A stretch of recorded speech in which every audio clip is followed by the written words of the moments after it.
உலக மக்களே வணக்கம். பிரதர் சிஸ்டர், குட்டி குழந்தைங்க சரிங்களா? குட்டி குழந்தைகளுக்கு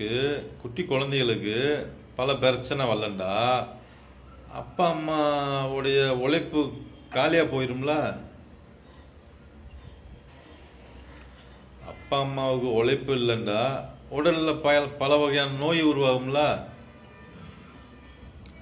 சொல்லுங்க மக்களே,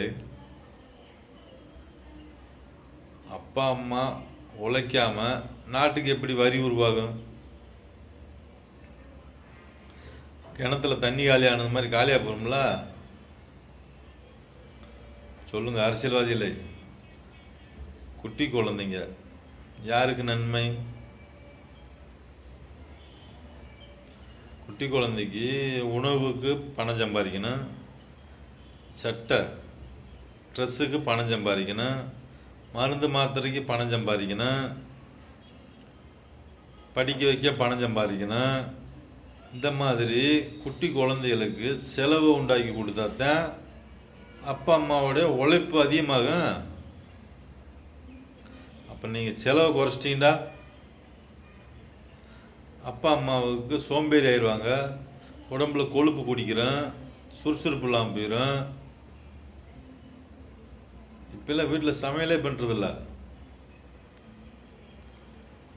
ஹோட்டலில் வாங்கிட்டு வா, ஆன்லைனில் ஆர்டர் பண்ணு. அப்போ உடம்பு கெட்டு போச்சு, மக்களுக்கு உடம்பு கெட்டு போச்சுல. உழைச்சாத்தானே அந்த வெங்காயத்தை அறுக்க போகிற, பச்சை மிளகாய் உருக்கி போகிற, தக்காளி அறுக்க போகிற, உடம்புல தான் சுறுசுறுப்பு இல்லாமல் போச்சே. குடும்பத்தில் பல வகையான செலவு இருந்தால் தான் சார் அவங்க உழைப்பாங்க, ஓடுவாங்க, 4 பேர்கிட்ட வேலை வைப்பாங்க. அப்போ உழைப்பில் பூரா மண்ணள்ளி போடுறதே அரசோட வேலையா, அரசாங்கத்தோட வேலையா, இந்த அரசியல்வாதிகளோட வேலையா? சொல்லுங்க சார்.